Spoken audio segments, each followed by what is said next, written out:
मित्रांनो, आज आलो तुम्ही काळाराम मंदिर या ठिकाणी आपल्या नाशिकमध्ये आणि इथं आहे ना काळाराम मंदिरचं काम आहे ना एकदम जोरात चालू आहे बरं का भावांनो. समोरचं गार्डन आहे ना पूर्ण तोडून टाकलंय, इथं आहे ना आता एकदम मोकळं करून टाकलंय आणि RCC काम चालू केलंय बघू शकता तुम्ही.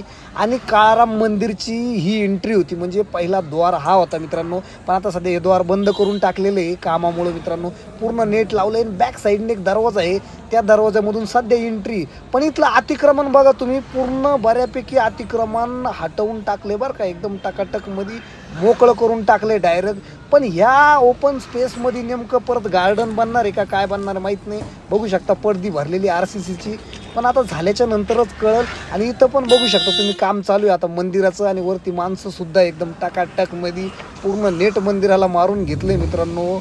चारी साईडनी फक्त थोडंसं उघडं एक साईडनी, जिथून एंट्री ह्या साईडनी इकडे दिसतं का ढिगल वगैरे पडलेले, मातीचे ढिगल टाकून सुद्धा रस्ते बंद केलेले भरपूर ठिकाणी बघू शकता. आणि ओपन स्पेस बघा, मोठा ओपन स्पेस झालेला आहे इथं. आता इथं काय होणार आहे, किती चांगलं होणार आहे ते आपल्याला झाल्याच्या नंतर कळलं मित्रांनो. चला आता मी जातो गाडीत बसतो, कस्टमरची वाट पाहतो.